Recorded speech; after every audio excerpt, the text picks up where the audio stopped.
Okay, good afternoon, everyone. I figured I'd make a video to help you set this up for your program 3. So let me pull up the actual program itself. So what I provided to you was this IO example. And when I said in class that this should be a starting point for you, a skeleton, if you will, for your program, I was very sincere and serious about that. So let me show you what I recommend for you to start your program. So let me also have the PDF pulled up. The name of the program should be what? FSC Gradebook version 2. Now, of course, I've already created that since I've solved it. So here, when I make a new project in NetBeans, I'm going to call it something different. I'll call it version, well, it says I haven't created that, so that's weird. Oh, because I'm in a different folder than when I made it. That's fine. So here we go.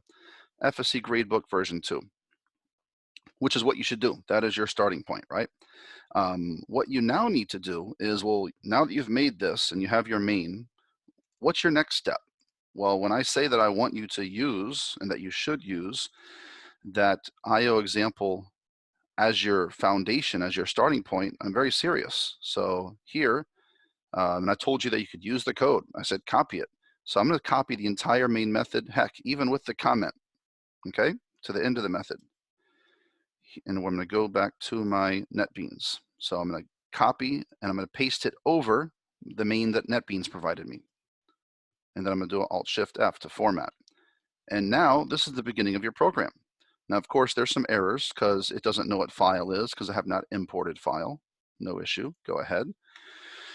What else? Print writer. Let's import that too. You know what? It's specifically inputted file. So let me import actually .star. It'll take care of all of it. And so let's see here. I'm not going to explain what this code does. And you need to, again, go watch that 40-minute video and watch it fully with your attention where I explain to you how this file works. If you don't, you have no business. I'm going to tell you the truth. You have no business watching this video and trying to solve this problem. I've proven to all of you we want to help. In fact, I just had a 40-minute meeting here at Saturday with a student on Zoom, which prompted me to say, you know what, let me go ahead and make this for everyone. So we're here to help. But if you don't want to help yourself, we're limited on how much we can help you. So the starting point is you need to watch that video that's already available under the screencasts, under Portal, where I show you how this program works, this Java IO example, and you need to understand everything in that video 100%. And once you understand it 100%, then you're ready to come and begin understanding this video. Okay, so the assumption here is you understand that 100%, and I'm not going to go teach that to you in a second video when it's already on one of them. So with all of that in mind, you've already watched that video, you understand it 100%, now you're here. Because you understand that 100%, you know that we obviously don't need to print this to our output file of our program, because in fact, that's not part of our output file, right? So I'm going to delete those lines of code.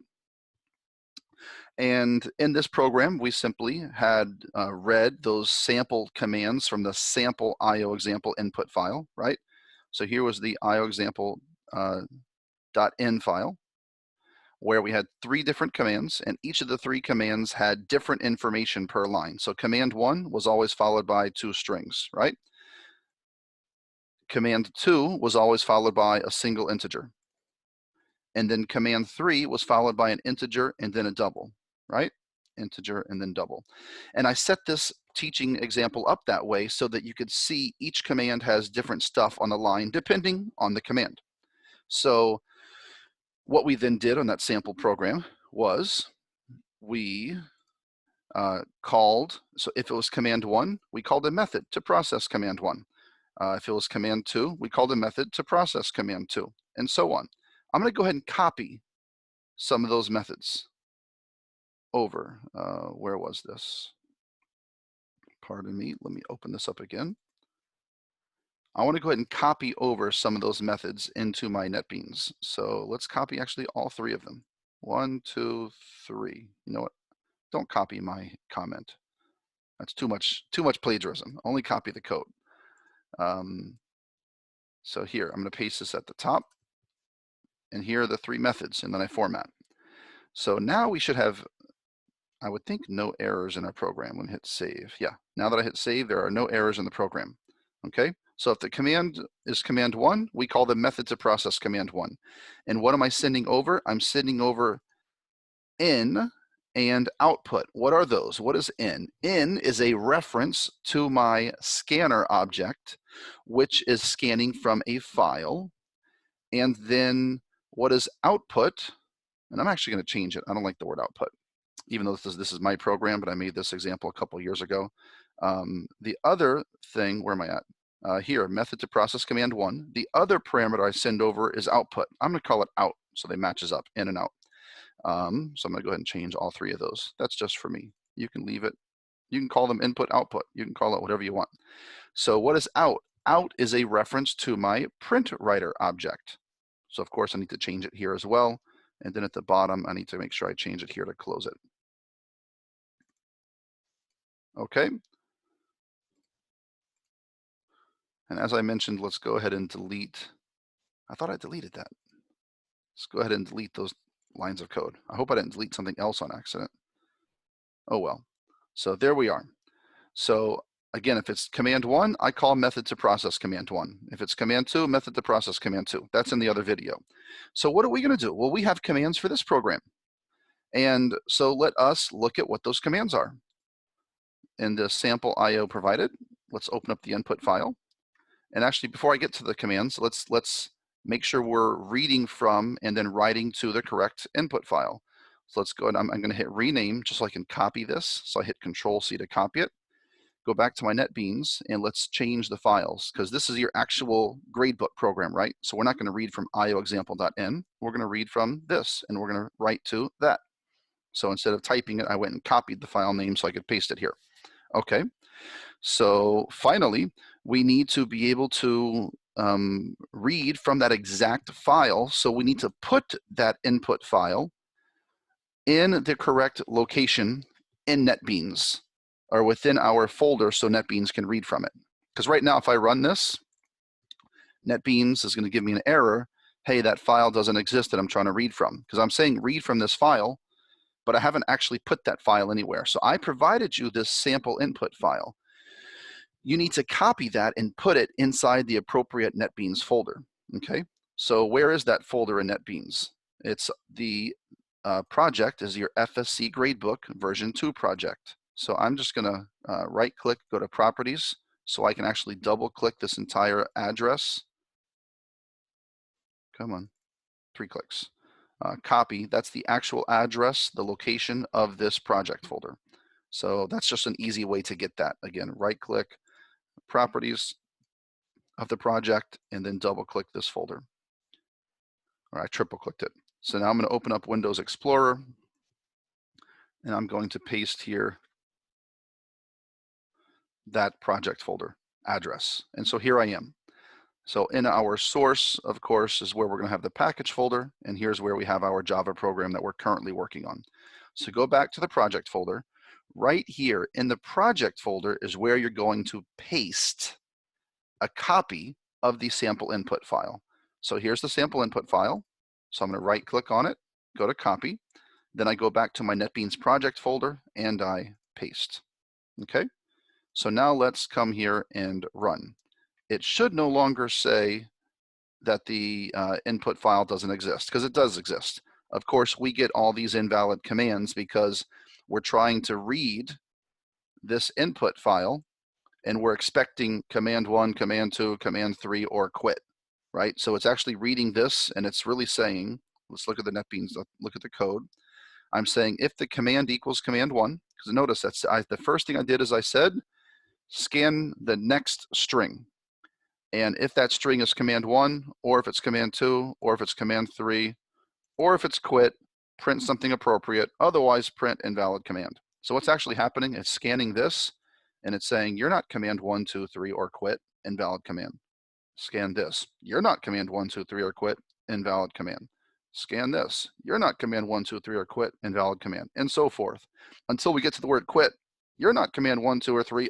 You're quit, and we quit. Because these are different commands, right?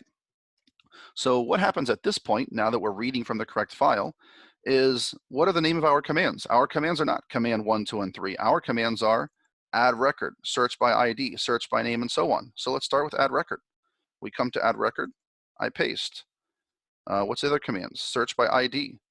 So I paste. What's the other commands? Search by name, paste. We have more commands, display students and display stats. Were those the only commands? 1, 2, 3, 4, 5. Display students and stats. So I need to process add record, search by ID, search by name, display students, display stats, and quit. So let me actually fix this. That's this. That's this. That is this. I need to copy 2 of these because I have 2 more commands I need to put in here. And so I have my add, search by ID, search by name.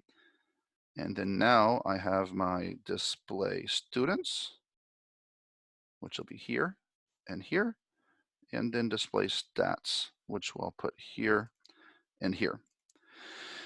So now what happens is I need to call appropriate methods for those things. So if the command equals add record, instead of calling method to process command 1, I'm going to call add record command, which is going to be up here. Instead of method to process command 1, I'm going to call this add record. And I'm going to call this add record. Okay. And on the add record, am I going to scan a first name and a last name? Well, when I was doing the IO example, if it was command 1, I want to scan a first name and a last name, right? So that's what this was. This was previously method to process command 1. So we scanned a first name and a last name.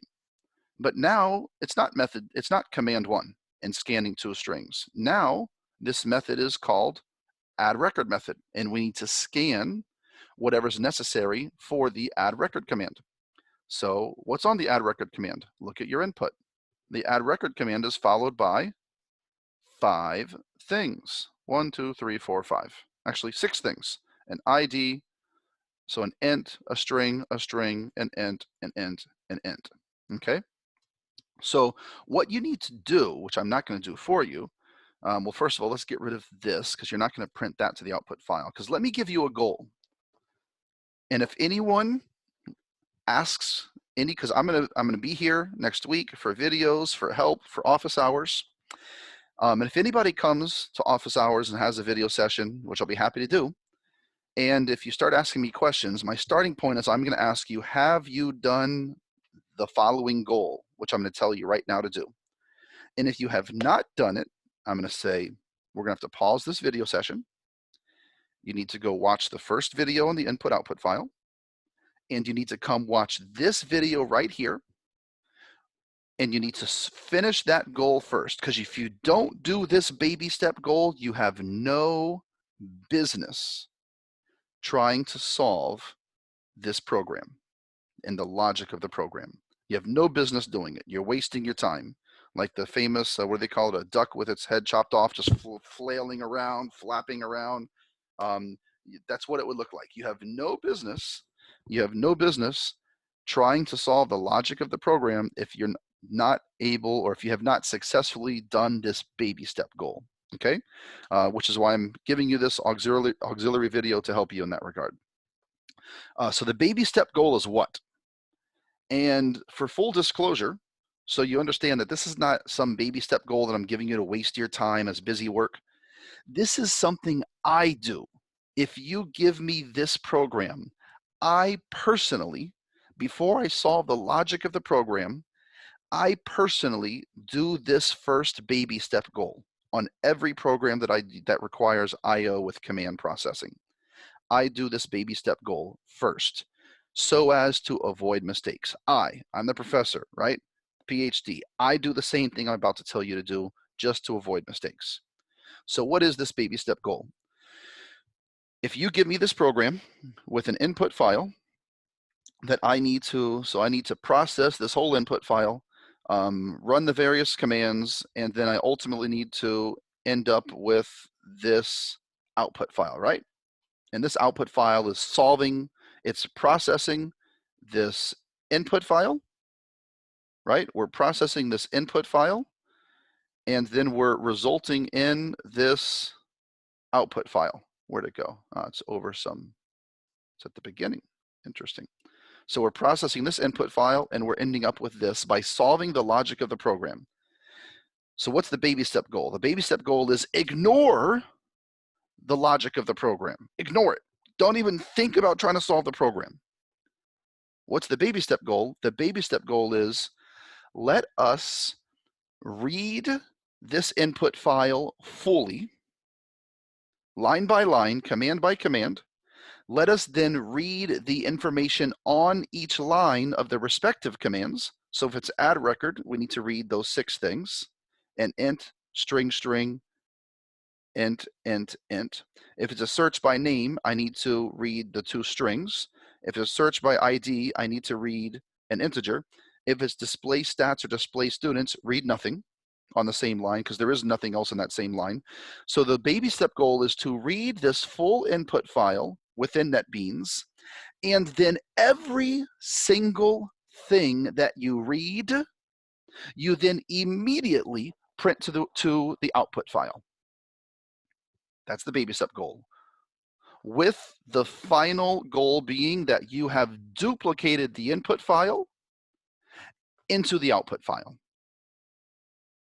You have duplicated the input file into the output file.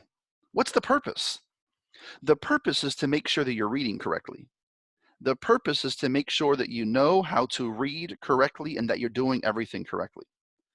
So going back to our main, if the command is add record, we call the add record method with just in and out.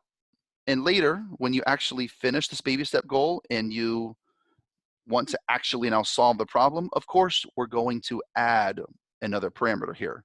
In fact, we're going to send over the array of students, okay? So once you've created that array, sure, you're going to come put in students here, and you're going to send students as well as in and out, okay?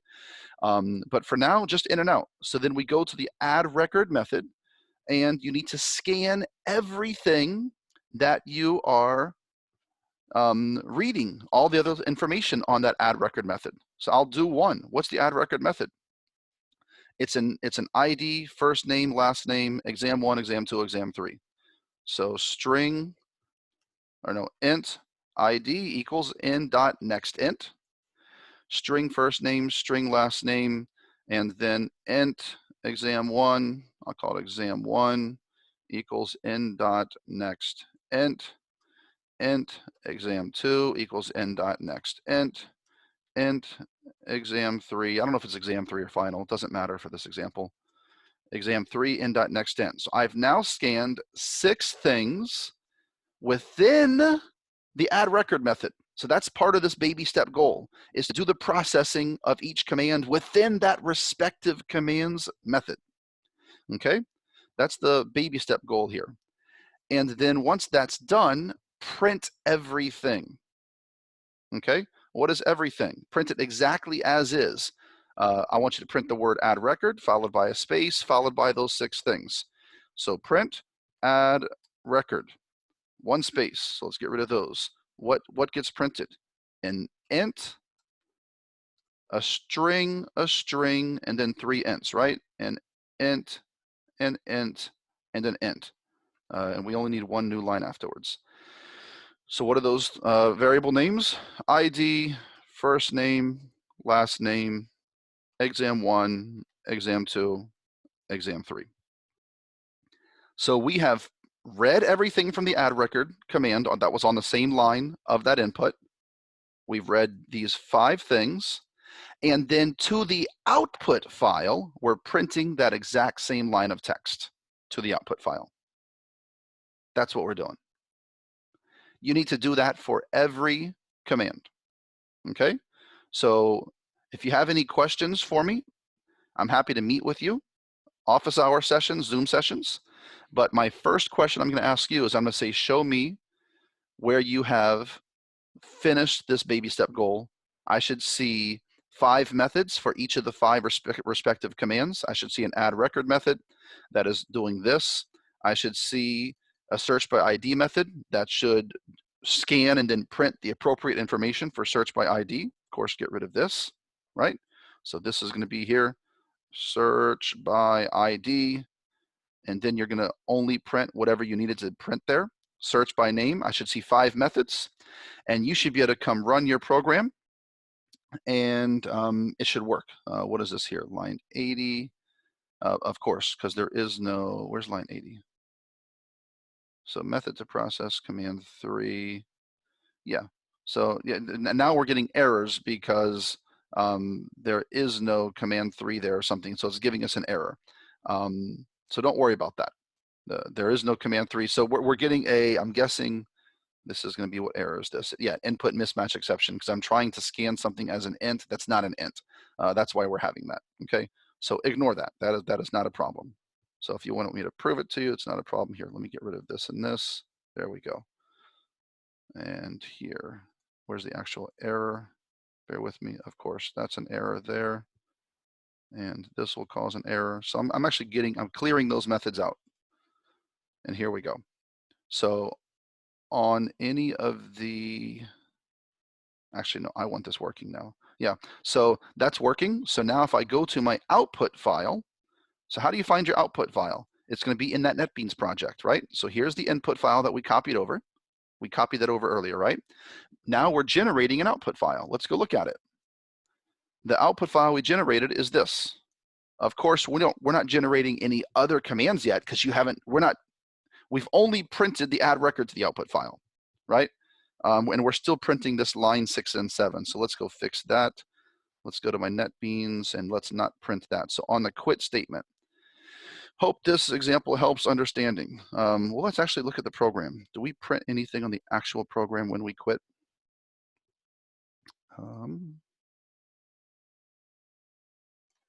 Program 3, sample IO, quit. Thank you for using the FSC gradebook.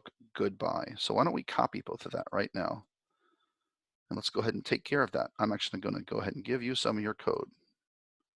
I put this in here, put that there. I'm going to paste, and then I format. It does it for me. It even puts the concatenation on the next line for me. See that? It's nice. Okay, so now run it again, and you go back to that folder, or I can just open up. When I run this again, and I come here, because this is where I was earlier, FSC gradebook version 2.out. Notice it says it's been modified because we just ran it again with NetBeans. So NetBeans generated a new output file. So it's saying, do I want to reload? And I'll say, yes, I would like to go ahead and reload that new output file. Thank you for using the FSC gradebook. See? So when you're done with this baby step goal, your input file should be duplicated to your output file. Again, what's the purpose? The purpose is to make sure that you're reading everything perfectly, reading it in, saving it to variables, and then when you print it to the output file, you have a visual. You can say, okay, I did read add record within its method. I did read those 6 things because I can see them printing here to my output file. And then you go on. Once that's done, baby step goal accomplished, then you start solving the logic of your program.